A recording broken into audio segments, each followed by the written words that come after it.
Olá pessoal, sejam bem-vindos ao Oráculo Literário, uma plataforma multifuncional de literatura.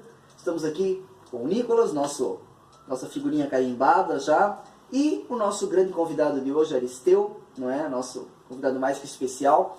Essa terceira fase, né, dos vídeos sobre Lovecraft, nós iremos falar um pouquinho agora sobre traduções.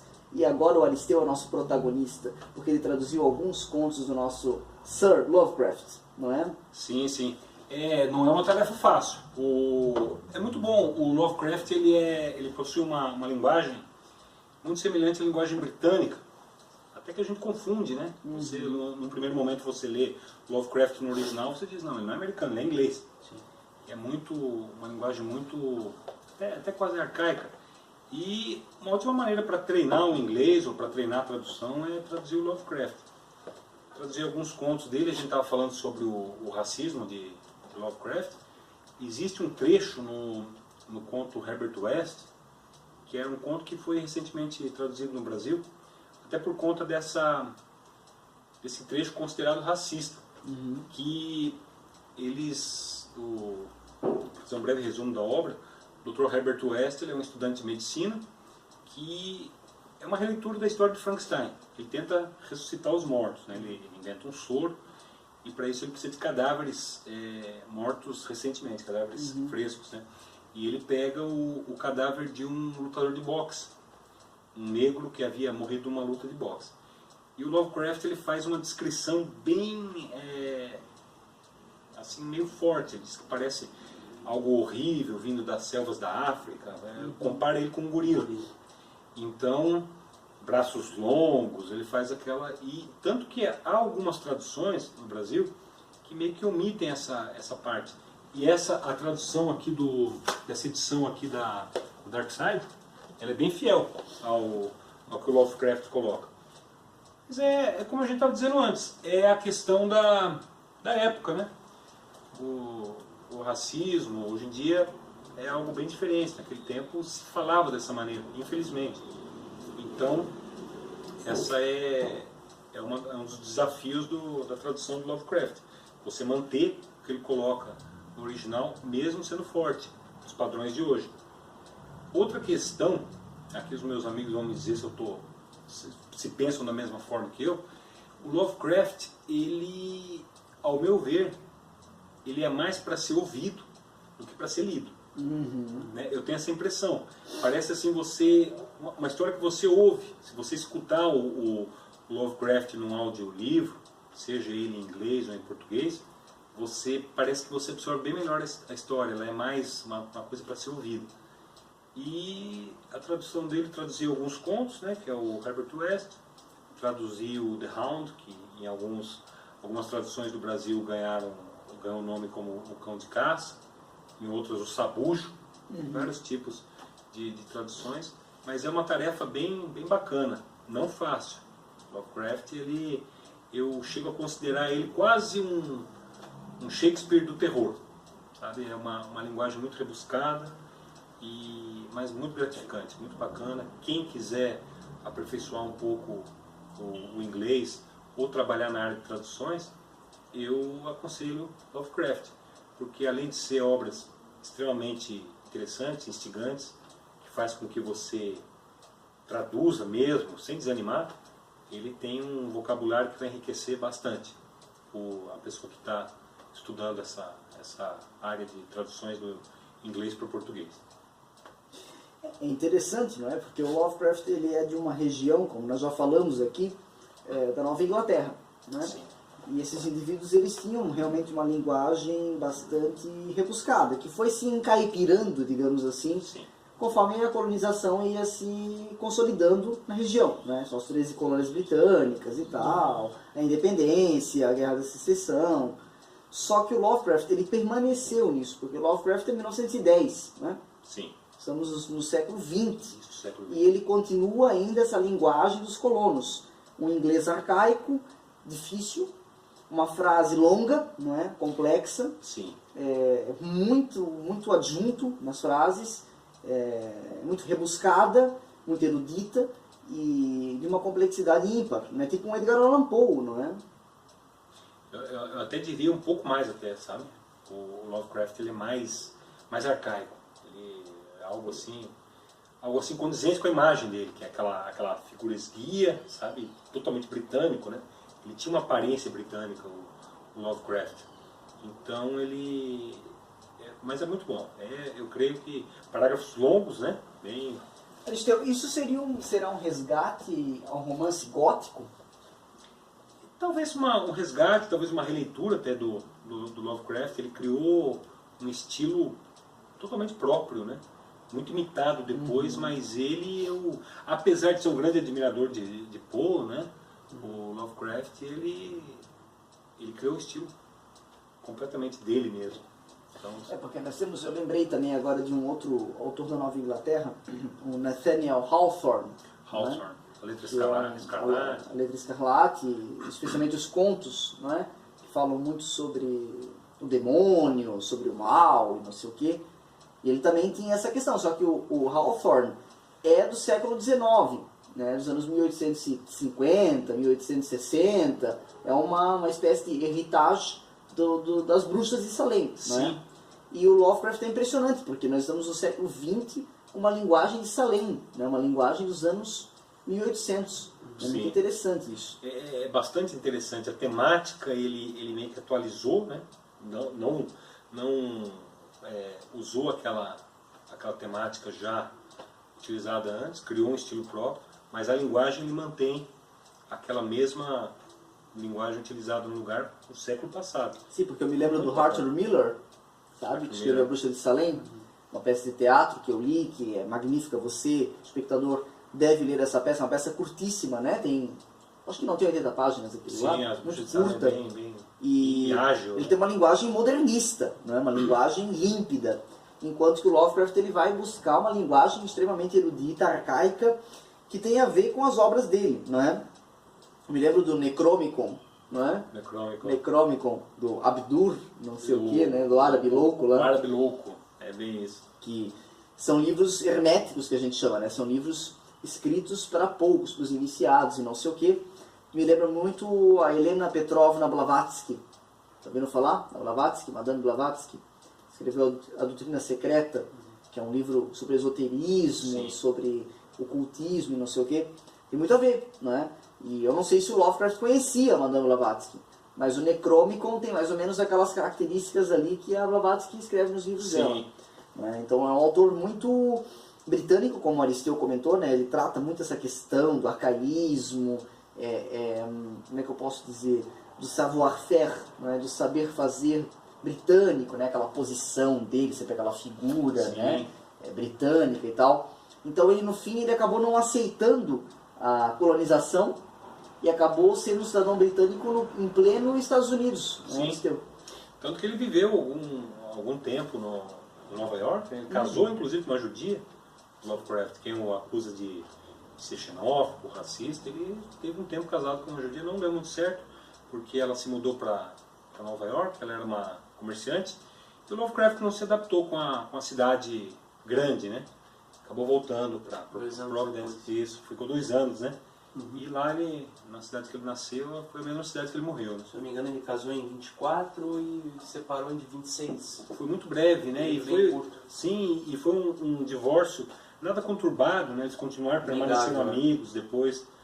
É bem interessante. E ele manteve, ele era totalmente provinciano mesmo, tanto na linguagem. Tanto que você lê Lovecraft nas primeiras linhas, se você lê no original, a gente identifica, né? Que é ele mesmo que está. Você consegue visualizar ele. Mas eu acho assim, se ele fosse um autor dito racista mesmo, ele jamais aceitaria casar com uma judia. Isso é um exemplo que vale ser dito até pela época em si. Sim. Se tinha esse fator xenófobo. E a própria família era contra, né? Que ele tinha... Sim, as tias não queriam que ele saísse da cidade para casasse com ela, não. Eles foram veementemente contra o casamento. E depois ele deu o braço a torcer, se separou e voltou para a cidade natal e morou com uma das tias, até que essa tia veio a falecer. Aí ele foi morar com outra tia e assim deu... Eu lembro que ele morreu, né? Ele teve o câncer. Sim. E ele ficou até mais ou menos o fim da vida, antes de ir para o hospital. Ele foi para o hospital, acho que alguns dias antes de morrer. Né? Acho que 3 dias antes de morrer. Ele ficou vivendo com a tia, né?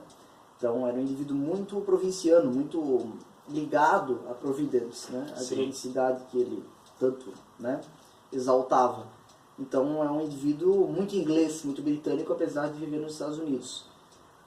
Uma coisa que a gente até, eu particularmente esqueci até de dizer anteriormente, é que muitos dos contos, das obras que ele fez, ele tirou dos próprios sonhos, né? Ele faz essa afirmação, até porque depois ele começa a ter os problemas do câncer, as dores, isso até, não sei se de certa forma influenciou a obra dele, até porque foi uma coisa bem rápida, essa questão da morte dele, logo que ele se desenvolveu o câncer, já foi para os finalmente, acabou falecendo, mas ele mesmo relata, e o biógrafo oficial dele diz que ele tirou muito das ideias dos livros dele, de sonhos que ele teve.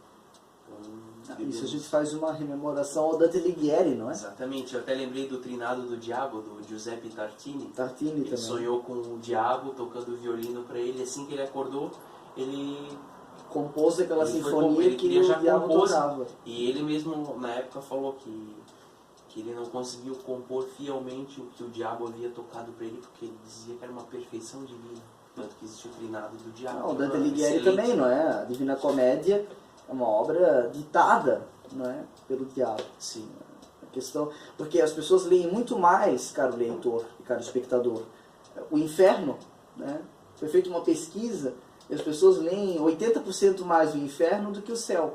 Porque o inferno é muito mais humano, não é? Tem muito mais defeitos. O céu já é mais humanista. Certamente, certamente.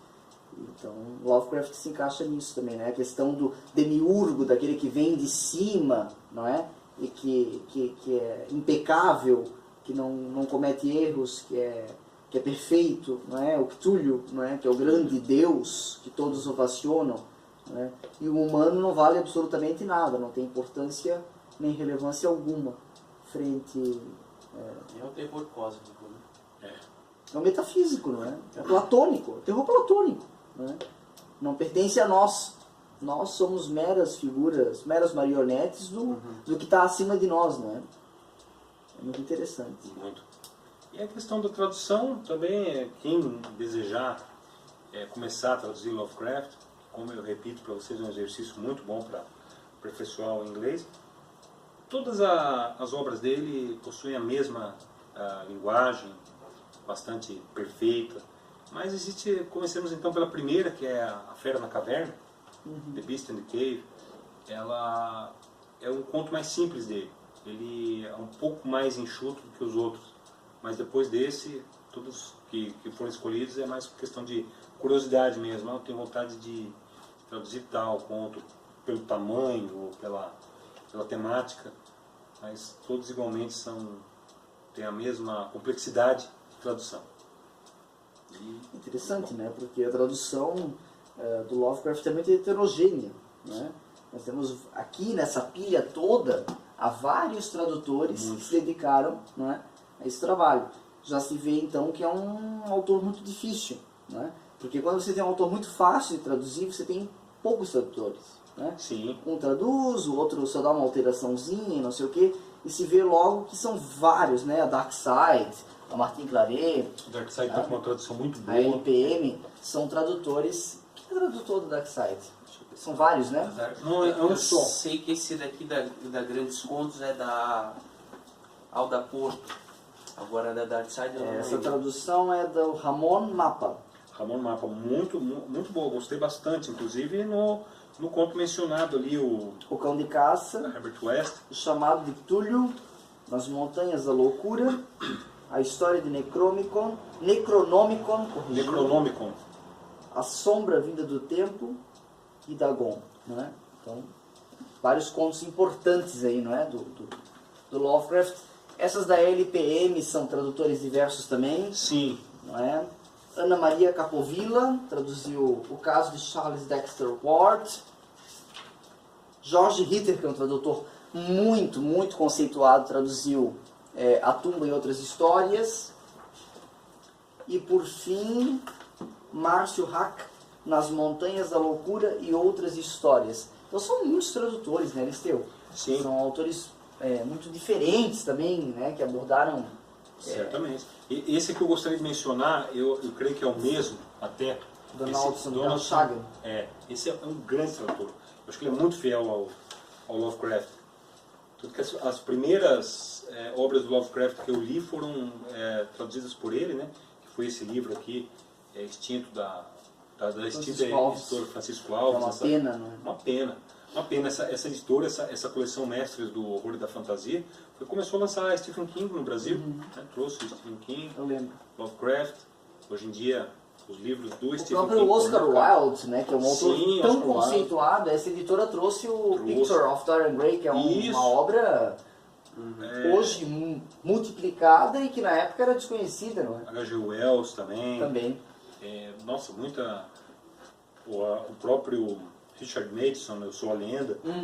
E esse livro aqui, por exemplo, ele se acha na estante virtual ainda, até por um preço acessível, deve estar por uma faixa de 30, 50 reais, é facilmente adquirível, sabe? Mas são edições esgotadas e traduções muito boas. Então... há uma produção massiva do Lovecraft, eu não sei porquê, talvez uma moda, não é? A Dark Side publicou, Martin Claret publicou essa edição aqui imensa, não é? Os contos dele e tudo mais, ele está bem em moda no momento. Então, para quem gosta de Lovecraft, é o momento de comprar, não é? Eu acho que eles vão lançar o segundo volume, ou já lançaram, do Lovecraft, né? Da Martin Claret. O Edgar Allan Poe, né? Saiu agora o segundo do Lovecraft. Então é um momento para quem gosta desse autor, não é? Traduzi-lo não é fácil, um arcaísmo profundo nas obras, nas frases, né, de Lovecraft, que é uma característica meio que gótica, meio que romântica da obra dele. Porém, é um autor que o prazer de lê-lo supera o trabalho de traduzi-lo. Sim, não é uma tarefa muito, muito boa, e você tem que refazer aquela tradução, porque é muito difícil conseguir colocar o que ele quer colocar na página sem sair um pouco do que ele quer dizer, sabe? Tanto que ele não faz descrições, né, o Lovecraft. Sim, é tudo direto, né? Muito interessante, muito bacana. É viciante. Traduzir Lovecraft, para mim, é algo viciante. Nós comentamos que esse dicionário aqui dos monstros, né? Fantástico Alfabeto Lovecraft, era da Kozak, não é? Mas na verdade ele é da Dark Side. Dark Side, na verdade, coleção Caveirinha, que é para... Que é uma obra bastante interessante, porque apesar dela ser infantil, não é? Ela traz os personagens principais das obras, dos contos do próprio Lovecraft. Né? Eu repito, então, se eu tivesse acesso a isso quando eu era... Certamente é uma obra verdadeiramente incrível, com um acabamento impecável, não é? Uma produção muito bem feita. Se você quer ver aqui, eu vou te mostrar. E a gente consegue perceber, Carlos, a quantidade de personagens, né, que o Lovecraft, a produção dele é... Sim. O próprio Cthulhu, né? Uma figura verdadeiramente magnífica. E são personagens que geralmente aparecem em outros contos do Cthulhu, o Árabe Louco, sempre são mencionados, é muito interessante. Lovecraft Esperamos sinceramente uma adaptação até para o cinema, né? Até para que seja difundida a obra do autor. Eu sei que raramente são as adaptações cinematográficas que são fiéis ao livro, mas eu acho que vale a pena até para a retomada da obra. É porque em aspecto literário, de produção editorial, eu acho que está muito bem. Está bem? Sim, são várias editoras publicando, a Martin Claret, a Dark Side, a LPM. Esses livros aqui da LPM, como eu mostrei para vocês antes, estão em catálogo, né? Você consegue adquiri-los muito facilmente.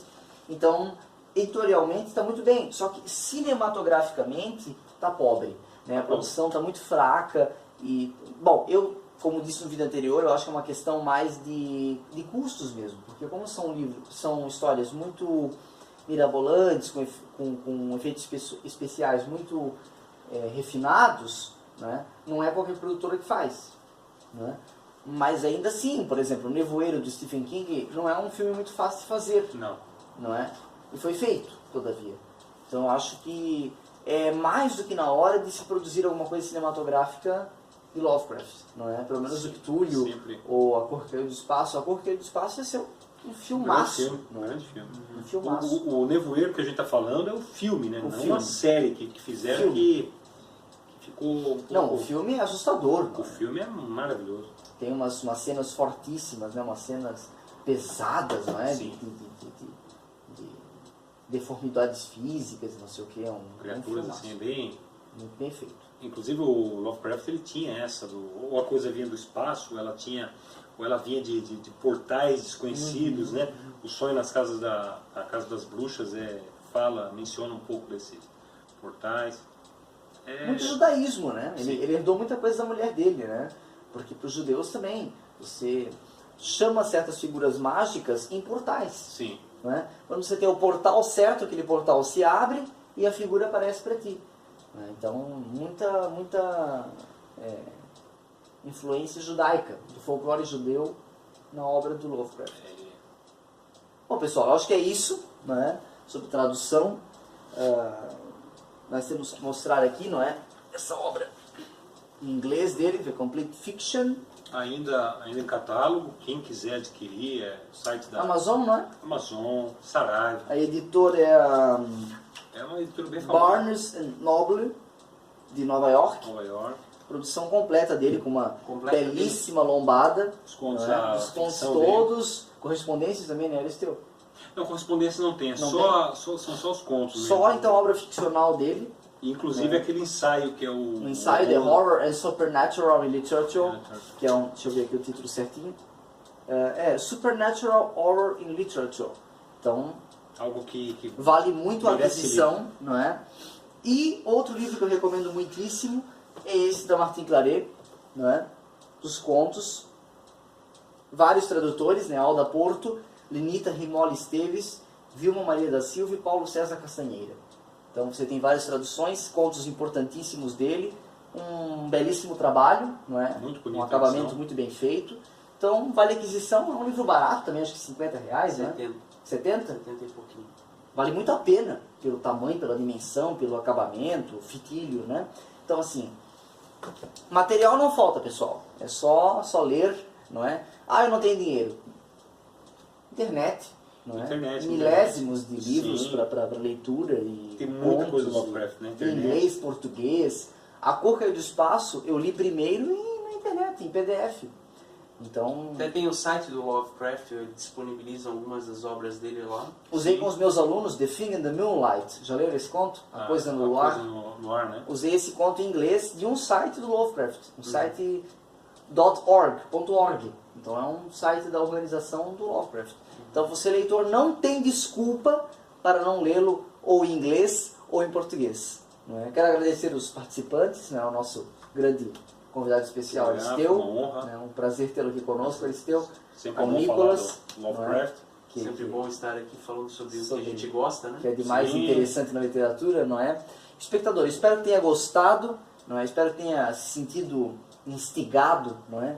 A ler os contos desse escritor que é fundamental na literatura americana e inglesa, não é? E que nos acompanhe nesse mês do horror, não é? Com os vários livros de terror que iremos abordar, não é? O próximo será o Blackwood, então nos aguarde. Um grande abraço e até a próxima.